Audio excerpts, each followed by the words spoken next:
यूं तो गर्मियों में तरबूज का सेवन किसी वरदान से कम नहीं है, लेकिन क्या आपको पता है कि अधिक मात्रा में तरबूज का सेवन हमारे हेल्थ के लिए प्रॉब्लम भी क्रिएट कर सकता है। Hello everyone, welcome to divine care. आज की वीडियो में हम तरबूज से मिलने वाले फ़ायदों के बारे में बात करेंगे, किस समय खाना चाहिए और कितना खाना चाहिए ताकि हमें इसके मैक्सिमम बेनिफिट्स मिल सकें, इसके बारे में भी बात करेंगे। और साथ में क्या तरबूज हमारे लिए नुकसानदायक भी हो सकता है, ये सारी चीज़ें भी मैं आपके साथ आज डिस्कस करूंगी। तो सबसे पहले हम बात करते हैं तरबूज से मिलने वाले फ़ायदों के बारे में। गर्मियों के मौसम में ज़्यादातर डिहाइड्रेशन की प्रॉब्लम देखने को मिलती है, क्योंकि तरबूज में पानी बहुत अच्छी मात्रा में है, करीबन 90%।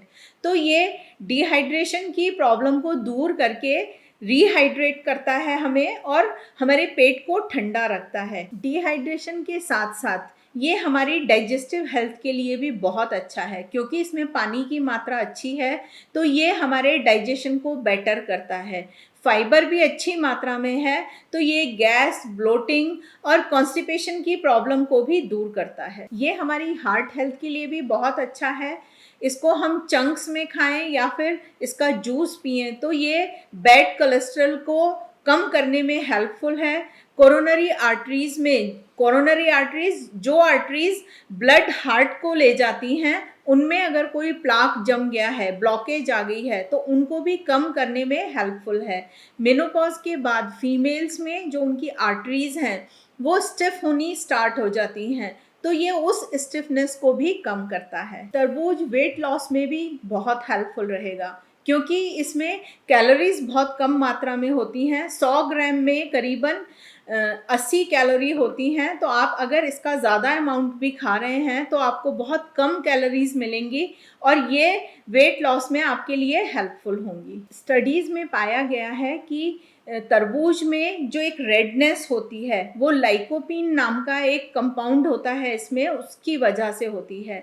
और ये जो लाइकोपीन है ये कैंसर के रिस्क को कम करता है, स्पेशली प्रोस्टेट कैंसर के रिस्क को। और जो कैंसर पेशेंट्स हैं जिनकी कीमो चल रही है, तो ये कीमो के साइड इफ़ेक्ट्स को कम करता है या फिर उसके साइड इफ़ेक्ट्स को ख़त्म भी कर सकता है। तरबूज के सेवन से हम मसल सोरनेस में, मसल के दर्द में भी आराम पा सकते हैं। तरबूज में विटामिन सी, विटामिन ए और B6 अच्छी मात्रा में है, तो ये हमारे इम्यून सिस्टम को भी स्ट्रॉन्ग करता है। तरबूज में एंटीऑक्सीडेंट बहुत अच्छी मात्रा में होते हैं, जो कि हमारी नर्वस सिस्टम और हमारी नर्व्स के लिए बहुत अच्छे होते हैं, जिसमें से एक है कोलाइन नाम का।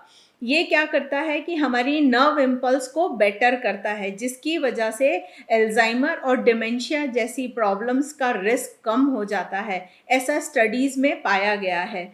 और अगर किसी को हो गया है डिमेंशिया या एल्जाइमर, तो जो उसका एक पेस था जिससे वो बढ़ रहा था वो स्लो डाउन हो जाता है। एक एडल्ट पर्सन एक दिन में 300 ग्राम तरबूज खा सकता है, उसके लिए बिल्कुल सेफ है। और सही समय क्या होगा, तो आप इसको दिन में किसी भी समय खा सकते हैं।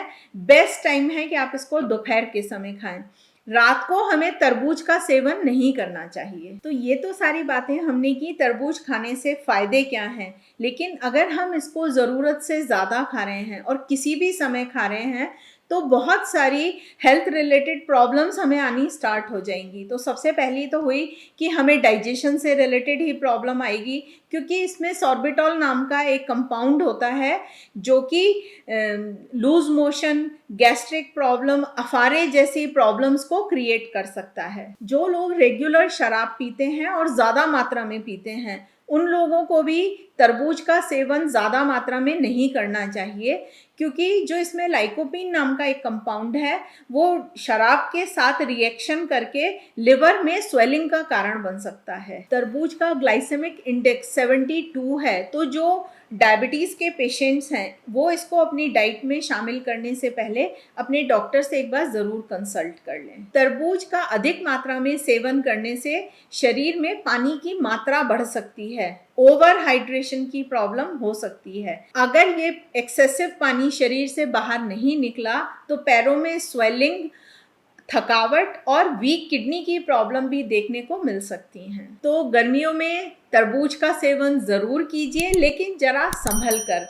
इन चीज़ों का अगर हम ध्यान रखेंगे तो हम मैक्सिमम बेनिफिट उठा सकते हैं इन फ्रूट्स को अपनी डाइट में शामिल करके। तो अगर आपको ये जानकारी अच्छी लगी है तो और लोगों के साथ ज़रूर शेयर कीजिए ताकि वो भी इसका फ़ायदा उठा सकें। आज की वीडियो में इतना ही। वीडियो देखने के लिए बहुत बहुत धन्यवाद।